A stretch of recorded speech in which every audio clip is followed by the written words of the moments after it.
more time to develop complex, highly astute opinions about professional wrestling. Am I right? That is correct. Do you know where we can find that? Yes. On Wrestling Ham. That's right.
Sidekick Media Services. We are your sidekick in business for social media, video production, and more.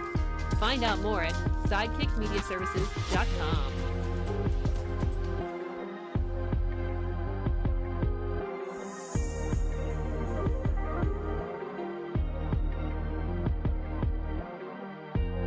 Hello, friends. I'm your pal in the mainstream media. And I'm the Riz. And, you know, Riz, it takes years of strenuous, dedicated training before you're worthy to step inside a professional wrestling ring. But it takes even more time to develop complex, highly astute opinions about professional wrestling. Am I right? That is correct. Do you know where we can find that? Yes. On Wrestling Ham. That's right. This show is a member of the Sorgatron Media Podcast Network. Find out more at sorgatronmedia.com. This show is brought to you by Slice on Broadway, supporting Pittsburgh podcasting with the perfect pepperoni pizza. Production services by Sidekick Media Services. And listeners like you, supporting us at patreon.com/awesomecast.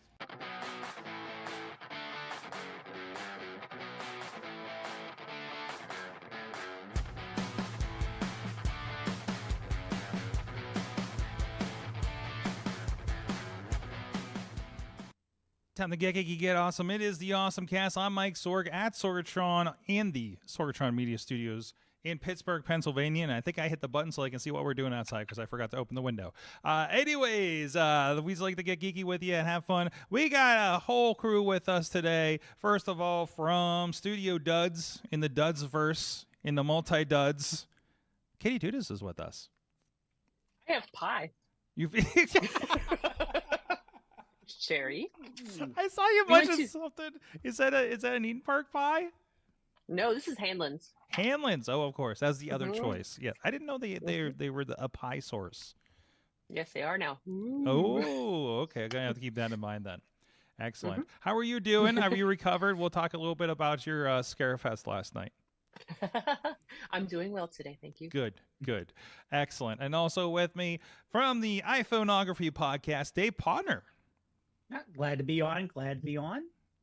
And no pie. No, you're not pieing it up. I am not pieing it up. No, I mean I love pie. Don't get me wrong. I love pie. I love all kind of pie.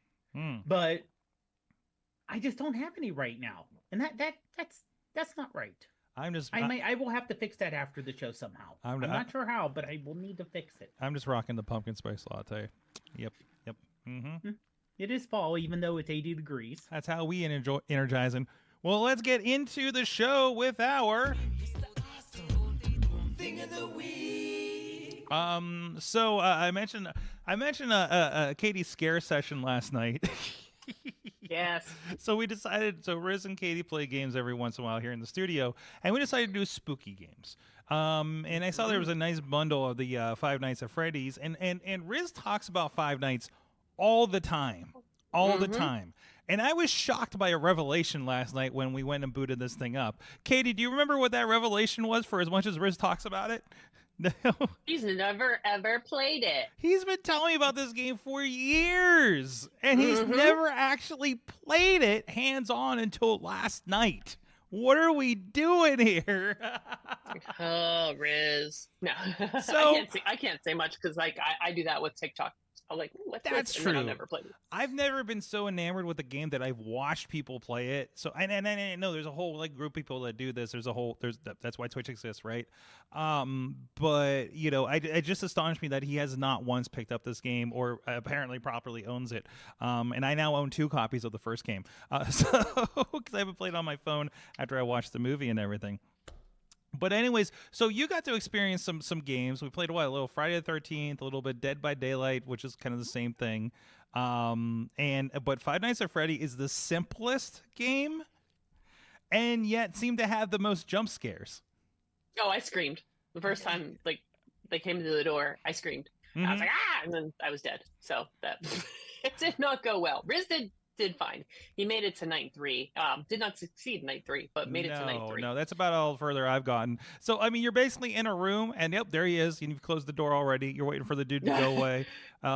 Something. It wouldn't go away. He wouldn't go away. He won't go away. And then you can pull up the security cameras. And there he comes out. Here he comes. Here he comes. There he is. And there you are. And you're done.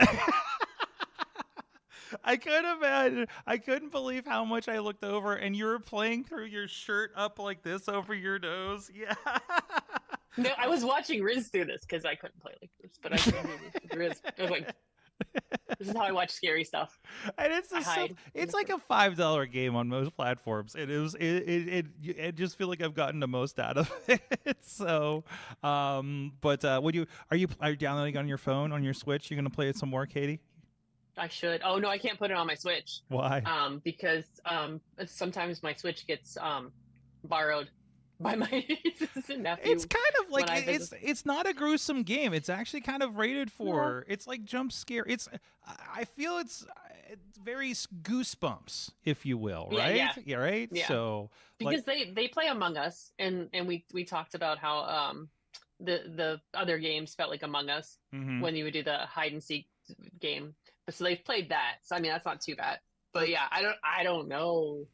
I don't want to be responsible if it doesn't react. If they don't react well. This is where you're gonna institute the parental locks on your own Switch, right? So no, the Dead by Daylight I would not do, because that was it's P versus E, player versus everybody, and you and Riz kept picking the wanted to be the monster, so and the killer. Yeah.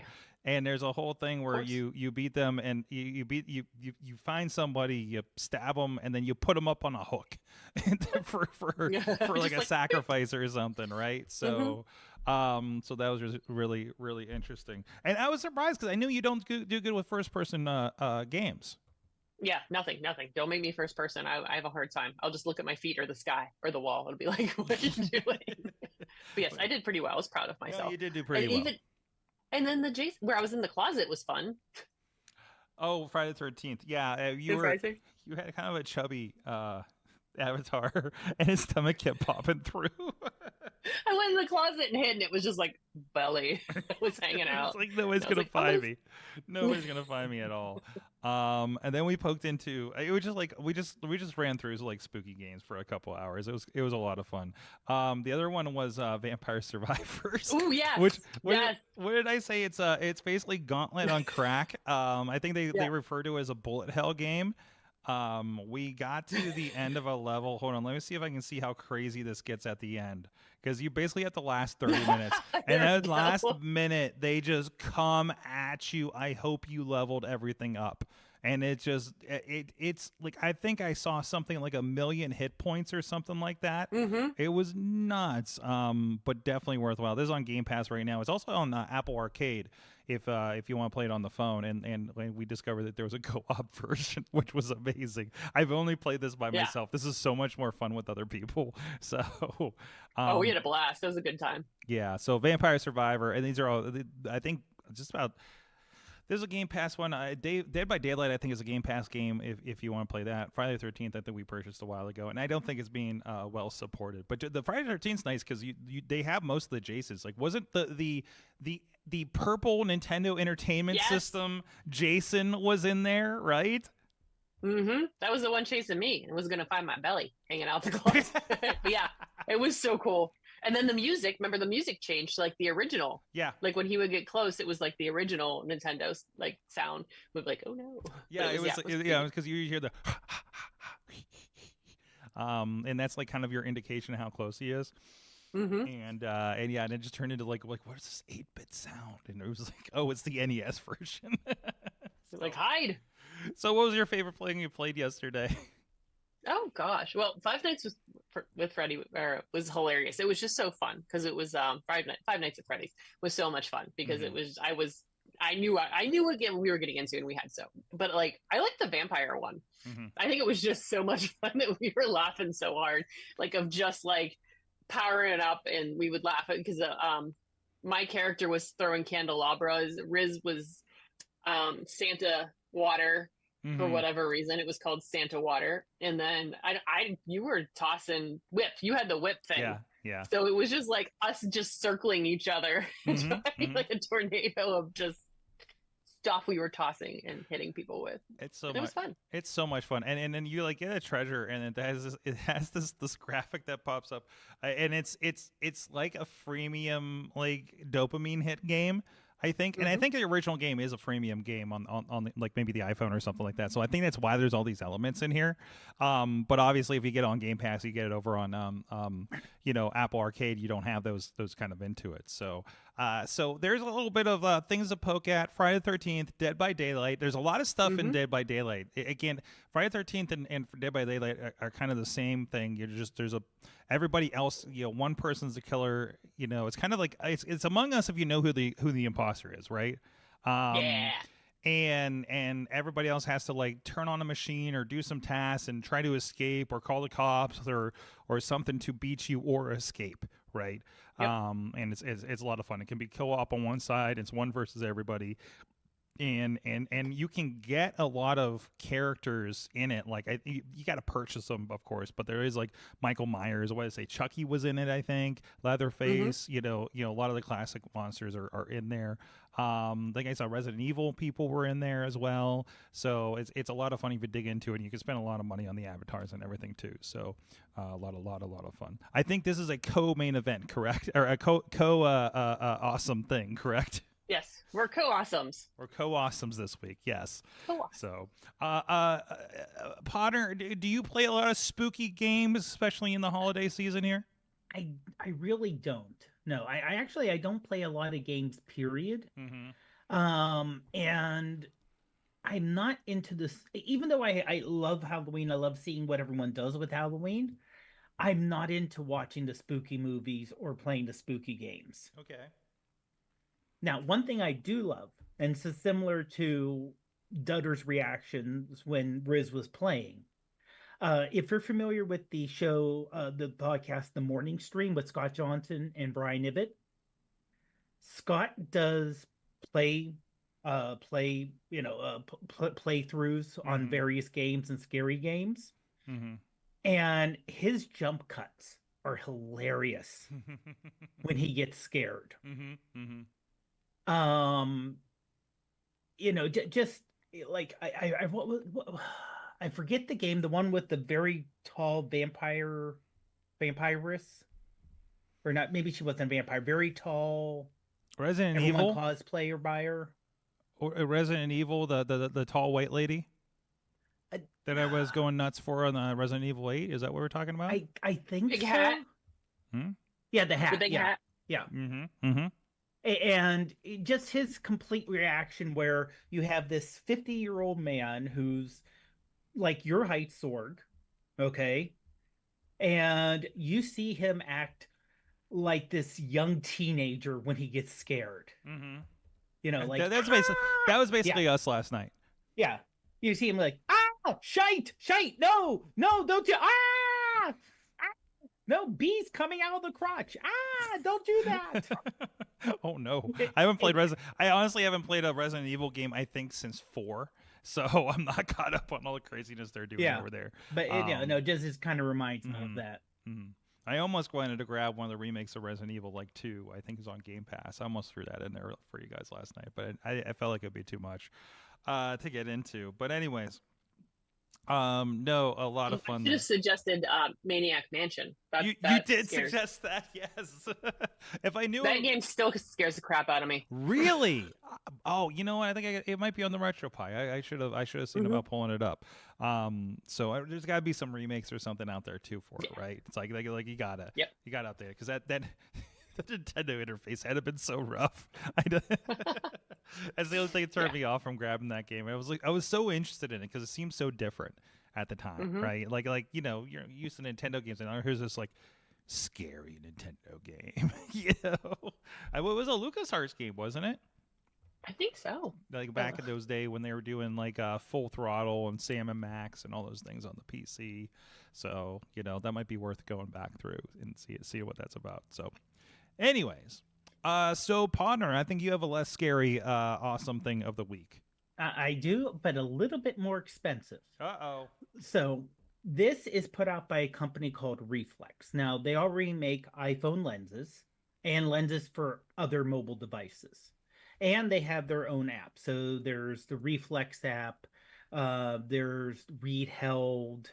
There's another time-lapse one where it's kind of the thing going on. But this is their new zoom. So we all know the iPhone, the 15 Pro Max and the 16 Pros have a 5x zoom. Mm-hmm. But you can't really beat physics. So this is the new 240 millimeter add-on. And you can tell it's popular. This went live today on Tuesday. Jeez. 459 backers with almost $160,000. Wow. But you can see it turns that 5x into a 10x camera. Mm-hmm. And first of all, that one blows my mind. the pick when it goes for the hang glider. How crisp and clear, but they also have a version on the Kickstarter where they have the end is magnetic, and you can do macros, but you can do distance macros. So you could be basically a foot away from a subject and still get a macro shot, which is a big help when you have like an insect or even a flower. It does really good with macros, but you get too close, you can shake it, you can scare an animal, you can change things around. But using that, being further away, makes it safer, especially if you're doing like a bee or something, because you don't want to be that close. Mm-hmm. And I've seen other things that this company's put out. They're a good quality company. If you want the base model, because you actually have to click on the Kickstarter to see the prices. Unfortunately, they're based in euros. It's a European company, but they do tell you approximately what it would be in US dollars. Mm-hmm. So I believe, and I'm going to double check myself here. Here, I got it coming up here. There you go. Okay, so it's around $200. That's for the early bird. For the super that's for telephoto. the early bird, and that is just, you can tell, you get the case and you get the zoom, and that's it. So now, this is a special case that attaches the lens for it? Exactly, because it's a screw-on lens. Okay.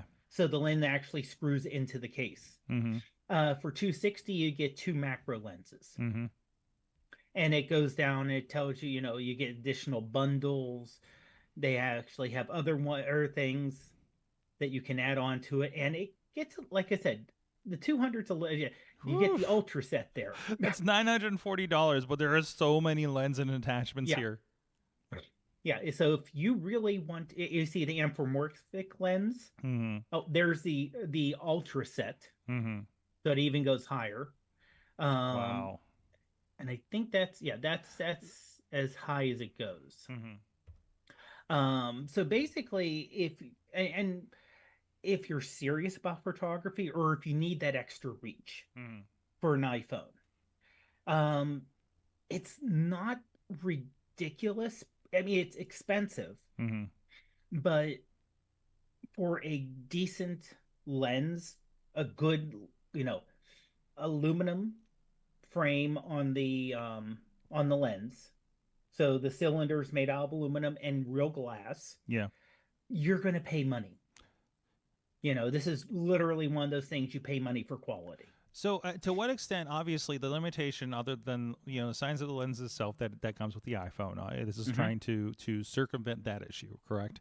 Right. To what extent are you getting good pictures out of here because of the lens, and are you still being held back by the size of the sensor on the phone? You are getting held back by the size of the sensor still. Okay. Because there's really nothing they can do about that, unfortunately. So what is that like? What is that limiting for those that don't know photography? Like what can you do on a full censored camera? And we're talking about like there's literally a sensor in the camera, in the lens, and the physical size of that and how it captures light. Correct. And when you get, let's say, a DSLR, the series ones with the detachable lenses, and you get either a 3/4 or full frame sensor compared to what the iPhone can squeeze in there, it doesn't get as much light. And each individual pixel, remember, the iPhone, the main camera, really, and this is Samsung too, if it's 48 megapixels, that means there's 48 million individual pieces, light sensing on that little chip. So you're cutting a small area to 48 million individual pieces. Software can do amazing things. But if you make that chip a lot larger and you make that lens a lot larger, you can bring in a lot more light. And when you bring in a lot more light, it helps everything. So you can do things. That's why, like, if you see people who do the ultra zoom, which like you guys do at Baja, where you have this massive zoom that you have to carry in a lens or keep holding up because it's that heavy. I believe Katie would call that Gary, correct? What was that? That's the Gary. Gary, yes. Yes. So if you have a Gary, that brings in a lot of light. And so when you zoom, you're actually getting smaller and smaller what you're doing, and the light's getting less and less. And that's physics. There's only so much you can get around that. But by saying, okay, I'm going to put a physical optical zoom on this, not we're going to do digital stuff, but we're going to make the lens bigger. You can see that the actual lens is bigger than what your lens is on your iPhone. So it actually brings in a little bit more light, which always helps. And it just helps if you need that extra reach or for macros. Yep. Because again, software can do amazing things, but it still can't get around physics, light physics. And there's only so much you can do. And I feel like we're talking so much about photography here, but this could also, because I'm looking at some of these things, and I'm very interested to see what's happening with DSLRs, and that look is something that I'm looking forward to playing with a bit more here. Like, you could bring some of that DSLR kind of look through the lens attached to an iPhone now, right? Yeah. Instead of like, cinematic is kind of like faking it, right? And doing it Exactly. digitally. But you could actually do it physically with a lens too. So that's very interesting to me. So, yeah. And also if you're doing portraits, the longer the zoom you're using for portraits, the more flattering it is. Absolutely. For portraits. So if you have a 10x, now minutely, if you're doing a 10x portrait, you're going to have to back up. Yeah. But the features on the face, because even if you do it on your phone right now, if you use let's say the ultra wide, the normal, and then the tele, you'll notice on the ultra wide, the face is kind of splashed out and stretched out, and it doesn't look good. It's one, and I think this is, and you can correct me if I'm wrong here, this is why when you meet someone that you only see, let's say, on TV, and you go, oh my God, they're so tiny. It's like, yes, because TV, because of the way the lens has to work, it stretches out a little bit. I'm always shocked by meeting some wrestlers in person. some people just look better in person than they do on TV. Is kind of astonishing to me sometimes. But anyways, yeah, I know there's a lot of work happening there. Katie, what are you thinking about these as our other resident photo bug? I brought my just leaning on Gary. Oh, that's what you do. There you go. Yeah, 150 to 600. So that's my stalker lens. Yep. IRL. And this reminds me of the we were watching the Fast and the Furious, and the guy had a digital DSLR, and he had a lens that was pretty, and it was like, I'm gonna take your picture from this far away. So that one made me laugh too when you said about the zooming in. I was like, oh, it's like that. But no, I love this. I think this is nice, and I would definitely, if I could depend on my making more money off of my phone, I would 100% do that, because I think it's pretty cool, and I think it would be very helpful to not. And like Podner says, like, you get that the faces look weird, and just you can't. I'm always battling with at what point do I have the phone do it, and at what point do I get a quote unquote pro piece of hardware to do it too? You know, is it, you know, because I do have pro equipment sitting here, or do I use my phone? And I don't know if it's just a case by case kind of thing. Like I know, we have friends that do plenty of professional work on their iPhones, you know, for social media and things like that. It's plenty for something like that. And then at what point do you step up into something like that? Like I couldn't imagine filming an entire Baja, for instance, on my phone. That seems almost impossible. So it is a little bit of a tool for the job. But, you know, and then I've watched people try to do wrestling shows on their phones, and it doesn't work. It doesn't. You're gonna need just a bunch of like money and equipment to make it work. You know what I mean? So I'm really curious to see how that goes. Just because you can doesn't mean you should. So unless of course Apple's paying you money to do it during the keynote. It feels like that's the only people making like full cinematic things for something like that, right? You know, for me it's just like, well, why don't I just use my Panasonic camera that does log and everything, right? But no, but it is opportunity. You know, it is like, you know, if you're doing something like, oh, I could use one more camera on a multi-camera interview shoot that I want to spruce up a little bit. Like that's where I think it does come in handy. There's obviously a version of that we've been doing on our shoots on the road, at least with some of these too. So, you know, that's kind of the idea there. So, although I am to the point where I'm just like, I think I'm just going to bring 2 physical cameras for some of these that we're doing here next month. So, and I'm figuring out that packing right now, actually. Anyways, cool. So that is your awesome thing. So that is, again, just for review, it's over on Kickstarter. We'll have the links, of course. But that is what was the name of the company again? I'm trying to pull it back up.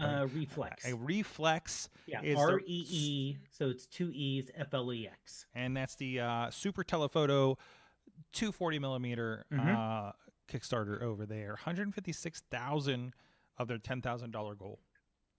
So I think they're going to do well. Yeah. Anyway, and that, again, today is day 1. Yeah, day 1. They have 30 days to go. So they'll be fine. I think it's going to work out for them. I'm not entirely sure, but anyways, thank you everybody that does support this show at patreon.com/awesomecast. We tried to put some extra stuff out there. You got a little bit extra Patreon stream out there. If we do a post show where, you know, who knows what I'll get into for that. You know, we include that as well for you guys. And you do help support the show, help keep the servers running and everything. Thank you everybody that does support the show over at AwesomeCast. Podcast/AwesomeCast. No, patreon.com/AwesomeCast. There we go. Cynthia Klosky, Michael Fedor, John DeGore, and Dave Podner. You guys can support the show too over there at Patreon. And it's a nice way to actually consume the show. I know sometimes some of the shows I listen to end up on Patreon, not out of exclusivity. They just didn't get their stuff on YouTube yet. So I listened to one of them today, and it's actually a really nice player. If you want to move over there from your favorite podcast app or something to catch this show or others that we do here. So, all right, let's get into. We're done with the awesome thing of the week. Let's get into.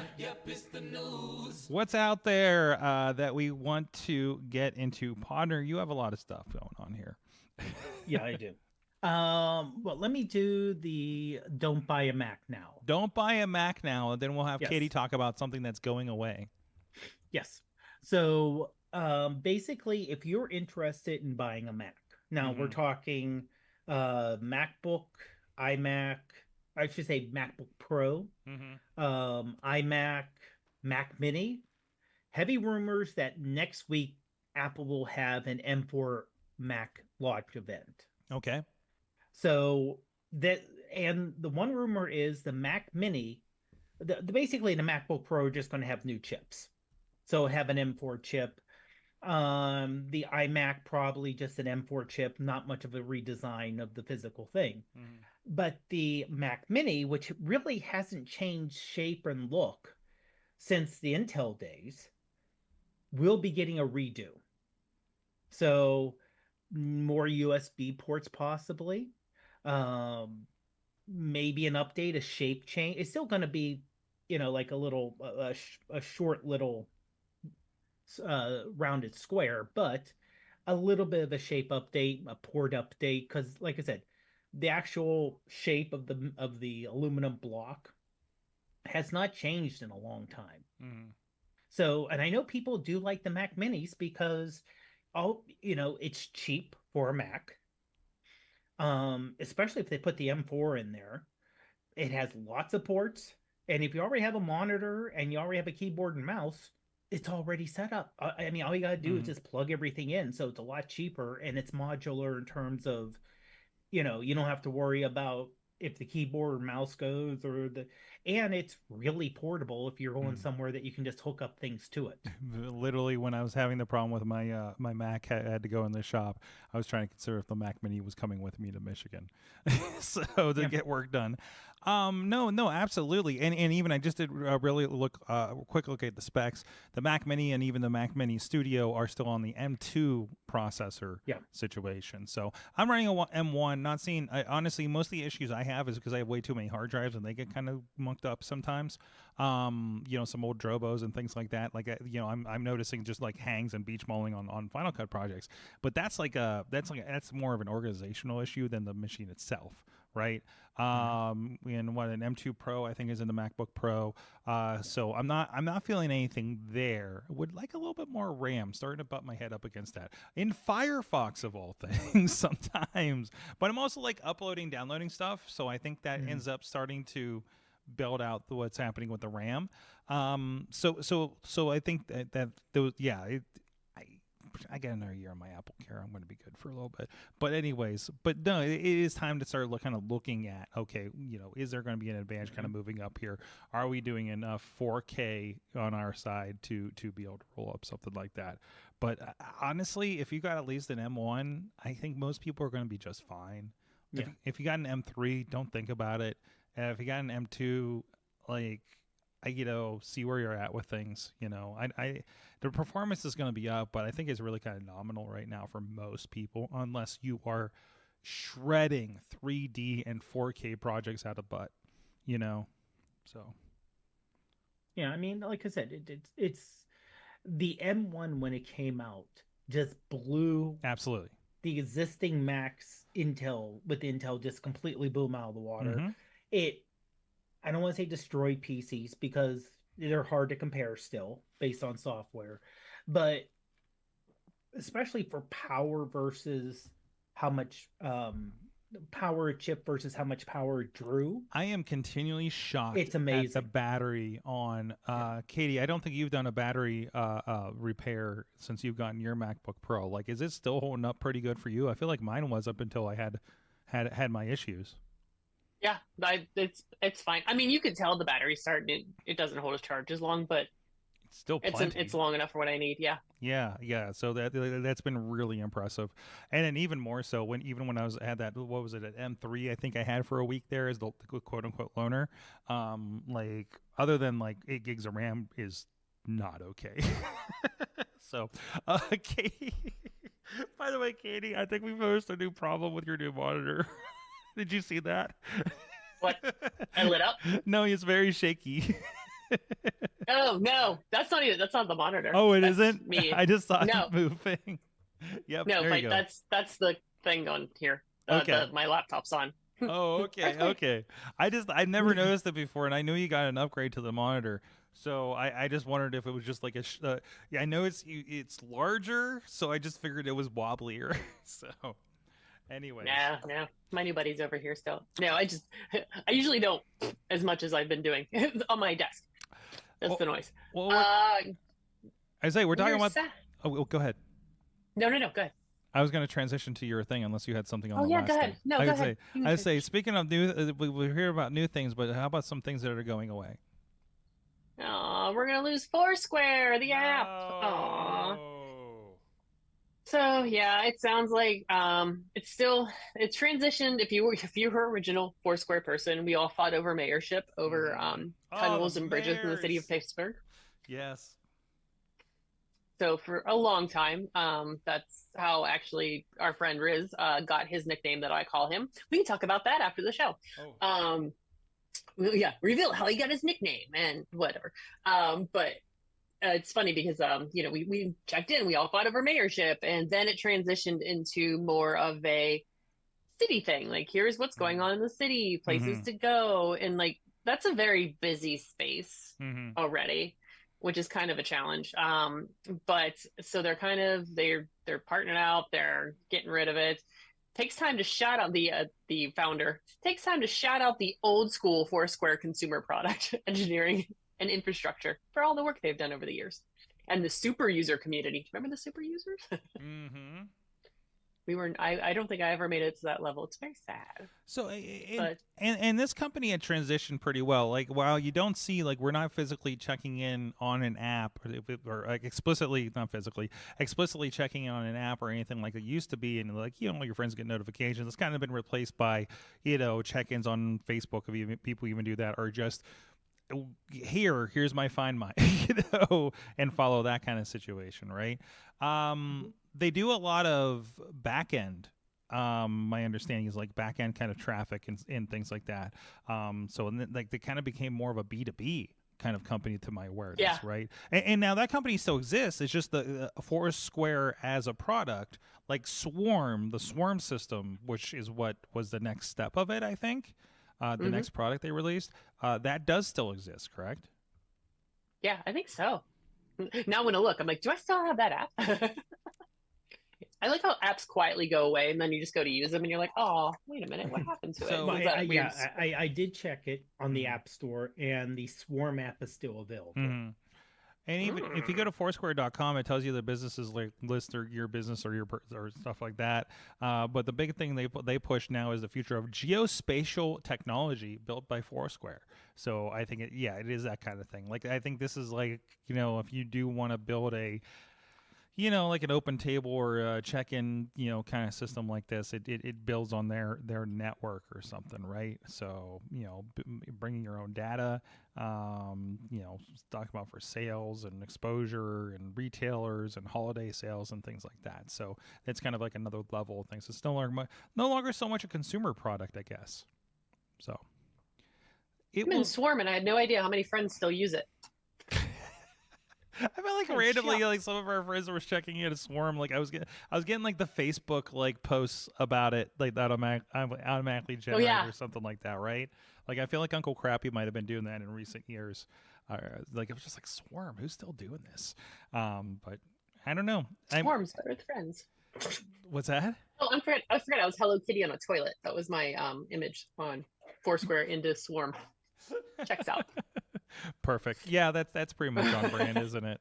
So, anyways, so what else do we have here? I think I have a story or two, don't I? Gee, that's one thing. That's another thing. Man, mine are not exciting. Mine are about like Google and YouTube. I didn't realize. So, when you look up Google Flights, I thought like the cheapest options were already there, right? But apparently they've updated Google Flights to make it easier to find the cheapest fares. Were they not doing that? I just thought rates were just terrible in general. But turns out they weren't. I wasn't even seeing what I thought I was seeing. So new buttons service for all the red-eye overnight layovers you can handle, they say. And this is like, when they say cheaper, that doesn't include like, we were actually trying to figure out something lately because we kind of had an emergency flight out we're trying to figure out for somebody. And we're like, well, You can go on Frontier and it's only this much, but you're going to spend 8 hours in this city. or have 4 hops or something like that to get across country. And now those do become cheaper, but obviously emotionally taxing is the price you pay. But yeah, I guess there is that. If you do need to get somewhere on a budget for whatever reason, again, if it's an emergency kind of thing or something like that, and maybe you don't have the flow for it, it's kind of interesting. So yeah, they're adding more tools to that. I'm always kind of fascinated about the options you do have. Like when people were having issues, because remember the Boeing Max 800, I think, was having all the issues. You could they had a button added to Google Flights to exclude flights that will probably use this plane. And I'm just like, well, Southwest is going to use what Southwest is going to use. I'm kind of on my own right now. I do believe Southwest started. They started including Southwest in Google Flights. They had not for the longest time. So so that's becoming even more useful after all of these years. Did any of you use these? I mean, I basically go to Southwest and book my stuff, or have somebody uses Delta or American or something that's booking for me. But that hasn't been something on my use list, I guess. It's just more, I know the way I'm going to get there. I really haven't used it, but we signed up with Southwest, so we're on their frequent flyer, and we don't fly that much. So now, to let you know, when you were talking about layover, when I visited my dad last year out in California, the cheapest flight out was Pittsburgh to Dallas, Dallas to Sacramento, and then Sacramento to Palm Springs. That's not terrible. Well, except at least it's all going the same direction. Right. But no, because Sacramento is north of the state. It's like mid-half in the state. Yeah. Palm Springs in the south. So you actually, on the Dallas to Sacramento leg, you actually pass Palm Springs, go north an hour and a half, and then take another plane south an hour and a half. Yeah, but I've seen going east to go west. No. Yeah, I've had that. Yeah, I remember years ago when I lived in Chapel Hill to go to Newark, which was the headquarters of the Bell. I had to go from Raleigh, Durham, from the Research Triangle, from the Raleigh airport, south to Atlanta, north to Newark. Yeah, that sounds like a Spirit Airlines trip, because some of those you got to look at those when you do the hops. Like, oh, it's only this. Wait, why does it take me 14 hours to get to Florida from Pittsburgh? Oh, because I go to Dallas or something crazy like that. I was like, oh, this is by way of California or something, So, but that's what it is. Spirit, I think it was Spirit I was looking at. It was really funny because they're like, we got the new Cozy Comfort system, which means that you'll have an entire armrest to yourself because we will not sell the middle seat. Because they're not adding comfier seats, first of all. That's just not happening. Oh, no. They're just like, we will sell less and charge you more. It's like, all right. That's one way to deal with it, I guess. Work with what you got. But anyways. Yeah. Katie, have you mostly just a Southwester?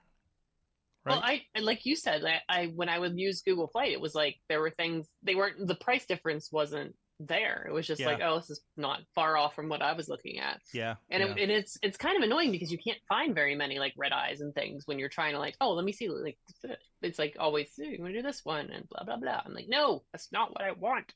But yeah. I'm excited that's gonna be better. And Southwest doesn't. I think it's part of this new restructuring, which really scares the crap out of me because everything I like about StarCast, Southwest apparently is going away. So, although it is fascinating to go from typically a Southwest, which is like you get those last couple people that can't figure out where to sit and then don't understand how the system works, and it gets a little maddening on Southwest. But then then you go to a Delta where everybody has an assigned seat. I'm just like, oh, this is a lot cleaner. So, but yeah, that's interesting. What else we got here? YouTube's getting a bunch of updates here, including a mini YouTube sleep timer, which I said was like, hey, if you're listening to Lo-Fi Girl while you're going to sleep at night. It'll be nice to have a timer on that so it's not just playing all night, which I know I've gotten stuck with before. Like, didn't we like leave it on the TV in the hotel room all nighters for some reason? Because we're just like trying to just pass out for some reason on one of these trips. But AI replies, mini player, sleep timer, the biggest things that are coming out of that. So so keep an eye out for those updates. Nope, not that one. That one right there. So, but I discovered the sleep timer on my Apple TV. That was really helpful when you're doing something like that. So you just want that soft glow sometimes, but not all night. All right, partner, you got a couple more sitting here too. Let me. Well, we mentioned a couple weeks, or actually probably a little bit longer than a couple weeks ago, about the AirPods Pro 2. Will be given the hearing test and the ability to use it as a hearing aid.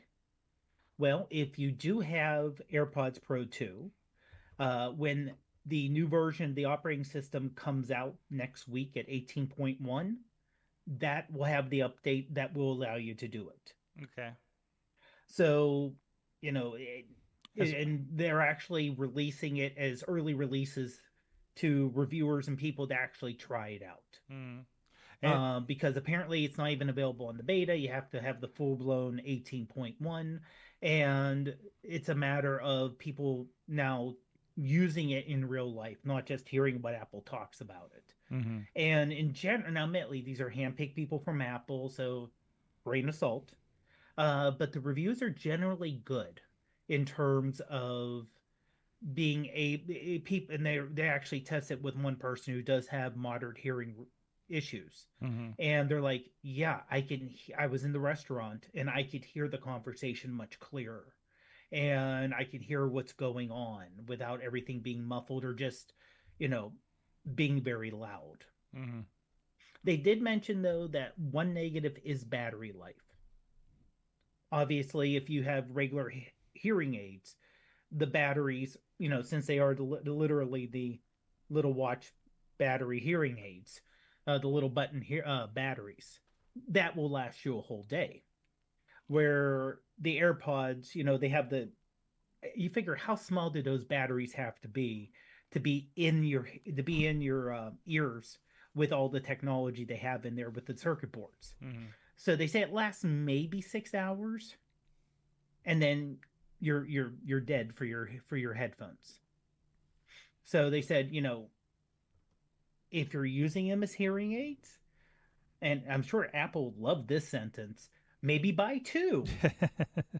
Well, yeah, I think it's going to be, and you see hearing protection is also another one that they've added a tier 2. Say not officially a concert mode, but just an enhancement of the, the volume leveling that they do with your transparency and adaptive audio mode. And if you go down a little bit further on there, they actually do the testing with the decibel reduction and, how much, it goes from, if you don't have any ear protection, you go from you'll start having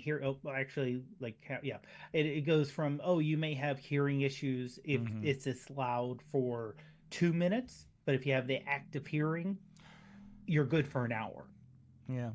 I'm trying to think how to adapt this to my situation, because I have an issue where I'm listening to, again, usually it's one ear, I'm listening to my video people, camera ops and things like that. In the other ear, I'm trying to get a sense for what the audio is doing that we're pushing out on a stream, because I don't have an A1, I don't have a second person with 2 ears to really pay attention to that, and usually in a loud environment to begin with. So now I'm trying to overcompensate, with that, and make sure it's loud enough I can hear somebody over all the noise happening. So I wonder if at what extent maybe this would help. I don't know how to patch it in. If I'm wearing these, is it going to manage those things, enhance them, things like that. So I'd be really curious. Maybe it is I put my AirPods in, put all my headphones on, and then, I won't have that as bad of that ringing at the end of the night, So, because I'm definitely not doing myself any favors for that stuff, right? So, but you don't think of it in the moment. You're just looking to get the job done in the most efficient way possible until you're just like, oh, this feels loud, in here. So, or you're in a place and Long Island where they just jack all the music the entire night and you have no idea what's going on, regardless of what you do. So love those environments, right, Katie? So fun. Yeah. And I've not been back there, and I'm kind of okay with it. So anyway, so if you got the AirPods, I need to go through a primer because I know all the gestures are there, and I feel like I don't know half of what, like, sometimes I move my head and you hear that little, click kind of thing, and I'm like, I don't know what I just activated. Because it says, hey, the so-and-so Instagram sent a long message, messenger sent a long message, should I read it? And I'll kind of move my head, not intentionally, and hear a click and it'll go away. I'm like, okay, I guess I said no, kind of thing. So, but I think it is just like a no sound thing, right? Yeah, it's just a shake and or not. So it literally is, again, it goes back to, like, that was Google Glass, because remember, it was like, you had the head nod thing, right? And I forget, that triggered something. But I felt like I had like a tick, doing it. So anyways, so that's a good one. That's a good one to check out. Awesome. Tell me about the science. Sure. So if you remember from a couple of years ago, the James Webb telescope that they launched. Yes. And first of all, it did amazing, and it's still producing mind-blowing images. Mm-hmm. So what they're finding are pulsars where they're not expecting it. Now, pulsars are what's left, like in the image there, you see that thing in the middle of the image they circled, and they're like, why is that there? Based on the models they currently have, they're like, okay, pulsars are basically, you have black holes, and basically as it's eating material, it's ejecting radiation from the side and giant streams, and if they wobble, let's say from Earth's perspective, you get boop boop boop boop, and so you get that's why they're calling pulsars. And based on, they're like, well, this should only be 600 to 700 million years from the beginning of the universe. Okay, so we're talking 13.4, 13.5 billion years ago. Given our current model, we're like, okay, given how much matter was around back then, this thing should not exist because there shouldn't be enough matter for it to actually create. And this is the fun part of science that a lot of people don't get. And this is kind of going into my rant a little bit, because when I found the stories on Google News, the headlines were always "Scientists baffled," or "Scientists have no idea what's going on," and it makes it sound like scientists are like, "Oh no, my model's broken. I'm so upset. I must do something." And there may be one or two people like that, but for the most part, if a scientist is working on something and they get information back and they're like, well, this should happen, and they go, no, this is what's actually happening, they're like, okay, first of all, let me make sure there's not like there was literally one time bird poop on a radio telescope that was causing interference. So let me make sure my instruments are good. Let me make sure my calculations are good. Let me check with someone else to make sure my calculations are good, because I could have made an error. Peer review, make sure everything, and they'll look at it. Okay, no. Our models say A, we're getting B. This is exciting. This is new. This is different. This is breaking what we were expecting. And scientists are like, okay, now we have to figure out why this is happening. So they're not like baffled, or when I hear it's like scientists are baffled over new discovery. No, it's more of scientists were not expecting this to happen. And now the fun part of why, and trying to figure out why this is happening. That's the fun part. Dave, you got to say that like it's a 1920s news headline. Scientists baffled by this new discovery. But literally, I put a link for the Google News with all of it in. literally like let's see if I can find the good one here. It's like James Webb Telescope discovers quasars where they shouldn't be. Ancient lonely quasar discovery leaves scientists confused. Webb Telescope captures things baffling scientists because they shouldn't be there. This is when science becomes clickbait, unfortunately. Yeah. So I've noticed this when I asked the AI to write headlines, because I'm really bad about like adding hyperbole to what we do here. And have you noticed that most of our videos are game-changing X, for instance? So no, very interesting. I'm wrapping my head around it. No, I mean, don't get me wrong. This is, you try to simplify something as much as possible. Yeah. Because only if you're actively doing literal doctorate level stuff can you kind of grasp everything that's going on with this. Is what popular science was for, right? To translate this high level stuff to us. And unfortunately, like it's still, I'm always amazed. Popular science is still in the Apple News, for instance, and I'll get articles from time to time, but they always seem extra dumbed down. Same with PC Gamer, which was a magazine that I used to subscribe to back in the day. And they just seem extraordinarily dumbed down versions of what they used to be, or maybe just different because it's not in paper form and it just looks. it just seems so being on a website and just seeing how minimal it is next to other things. So. Well, also science. I mean, being an author writing in a magazine, you make no money anyway. But being a science person, you make extra little money. Extra less money. Smarter, you get teeny tiny. Smarter but tiny money. Yes, that's why I like. There's a couple people I follow on TikTok who are actually studying for their doctorate in astrophysics. And they do explanations for the general public. We are in this world of atypical explanations, right? This is a sidetrack. I've been sharing this with my wife a little bit. There's a guy out there who's apparently an airplane mechanic. Katie, let me know if you've seen this on the TikTok. But he'll explain, like, the video was like, you ever been on the plane and there's like a smokiness coming out before you take off and you're like, oh no, is there a problem? That happened like the first flight I went on and I freaked out. And it's just condensation and things like that, right? So he's explaining that process and how you shouldn't have to worry about it. But everything turns into just like the time, and he explains some long-winded thing from Lord of the Rings.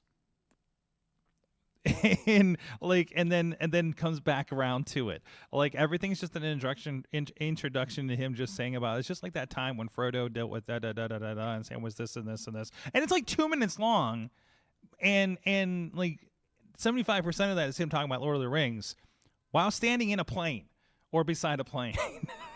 Doing this. Like, Katie, have you seen these ones? I have not. You need to get it in your feed. Like sorry. It's come up a couple of times. So it's so funny. But hey. But yeah, like things like that, or these explainer videos with these like kind of amateur documentarians, or I always end up with the historical videos, right? But it's interesting. Like those are there, and we're not. I don't know what the source is anymore, right? Other than going to like NASA TV for something like this, or I don't know. SpaceX kind of has a TV stream, right? Or is it just when they do the launches? I'm not sure, but they're definitely more interesting. I'll give them that much. But there's that. So, pulsars and Ks. That reminds me. I just saw a bunch of Star Trek trailers today. It's for new shows that I'm excited about. But that's probably just me, so I'm not going to share with them here. But it's fun. Anyways, on that note, anything else you want to touch on, guys, before we head out of here? I tossed something in there last minute. Oh, what you got, Katie? Social media using AI, truemedia.org. And I just found this. I'm starting to play with it. You put the link with a photo or video in it. And it is supposed to tell you what's the probability of it being fake. Oh. Like it will analyze the speech patterns. It'll analyze what is it? It's like reverse search and analysis, AI generated image detector, generator, universal fake detector analysis. Like there's all these like different things that it runs it through. And you can sign up for free, but I've done a few searches already, just kind of see what it does. But it will tell you like the probability of whether or not it was fake, which is kind of interesting and much needed. So you say you sign up for free. Is there like do you see is it a generally open thing from what you can tell? I see donation, nonprofit, nonpartisan, free. Okay, never mind. I answered my own question. So yeah, and if you're on the audio version, there's things like, there's pictures of like Trump and Harris together. There's pictures of a Mexican president brandishing a menorah for some reason. So yeah, it's interesting, and yeah, and these are things. So notable deep fakes, and it actually shows examples that are posted on Twitter or X or whatever, right? So like you can actually go in there and get the full experience, create a free account. I'm gonna send this to a friend of ours that is currently working in politics. I'm sure it'll be very helpful to them. So yeah. So I want to send to everybody. Yeah. So yeah, like even when I just clicked on the Trump and that one at the bottom, were they together? And it detects AI generated photorealistic images created by Stable Diffusion, Midjourney, DALL-E 2, and others. So it's got the Midjourney, like it's definitely pulling from all that stuff. Yeah, so it's like an AI Snopes of some sort. Yeah. So, and I'm sure there's kind of like there's markers, and I think they've been really big about like putting markers in there or seeing other things like, I know there's detectors for there's supposed to be detectors that are supposed to be helping to make sure you're not plagiarizing your papers in college perhaps, and things like that. So thankfully when technology becomes the problem, technology will also solve the problem, hopefully. So, and this is going to be an arms race, to be quite honest. Something's going to come up that's going to beat this, and then something will beat the beat thing. It's gonna be doing this for a while. But right now, 2 weeks from an election, this is a really good resource for people probably to see what's going on. And please kind of share that, correct people. I think that if you see something, because I think we all have friends and family members that are sharing things there, you're just like, I don't know about this. I think it is appropriate. I usually drop a Snopes article, to be honest, and just kind of I just Snopes and walk away, baby. Sometimes, because I'm just like, you can believe me or not believe me or think Snopes is full of crap, but here's some information about what you're sharing. Kind of thing. So, and we probably we do it too. We see something like, hey, look at this, but, and not think about it. But yeah, some of that stuff is just like, you gotta kind of let people know they're sharing crap out there, one way or another. So, and also crap I agree with. I have Snopes too. So, be like, nope, this isn't right. Actually, wish it was, but no. So I think that's very, very, keep everybody honest. Yeah. You can't solve all the problems, but you can take care of your neighbors. True. And take care of yourself. And honestly, one thing Ruth does is when someone posts something that is like, do I really believe this? Reverse image search on Google, because you will find, it's like, oh, here's Frank from Pennsylvania who had this, and you do reverse image search and you see like they're everywhere. It's the same image, or just do a search for the text.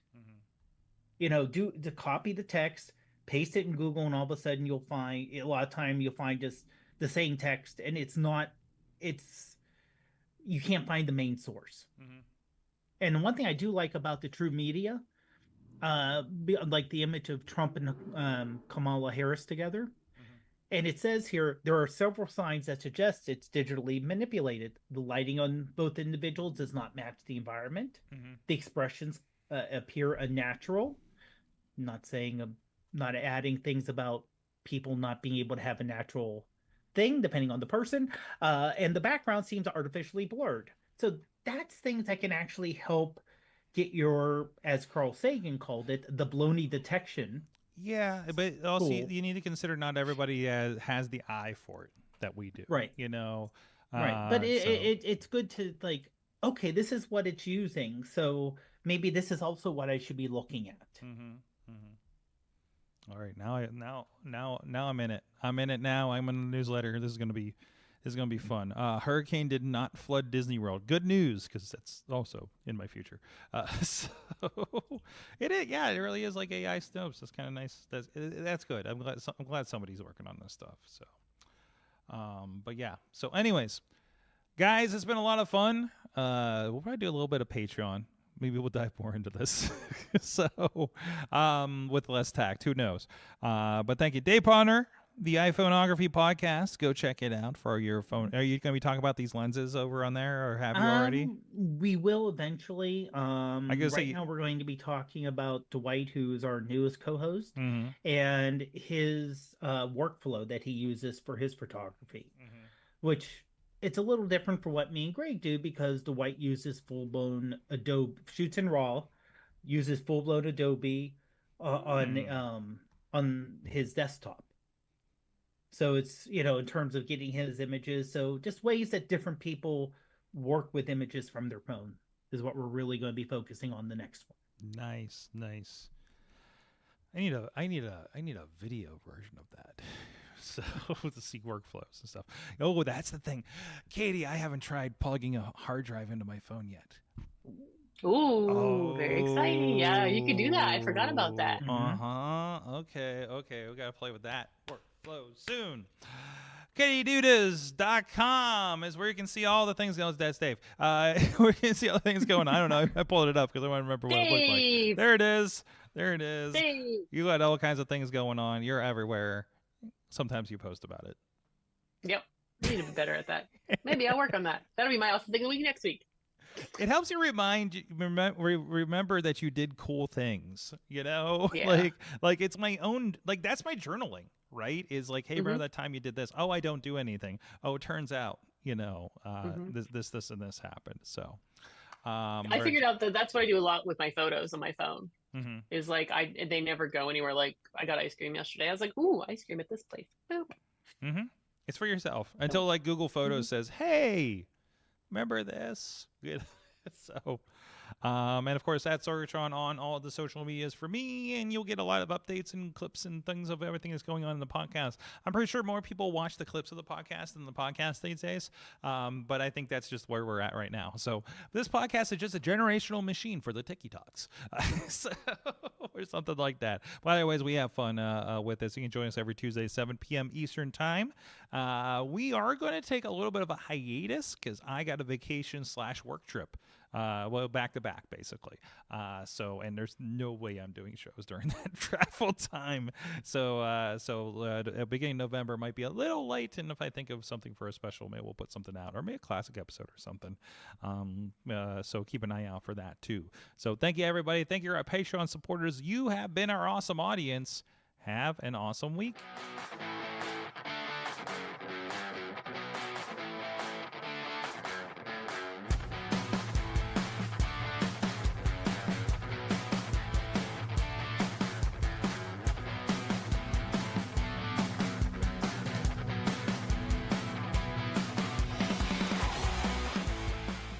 This show is a member of the Sorgatron Media Podcast Network. Find out more at Sorgatron.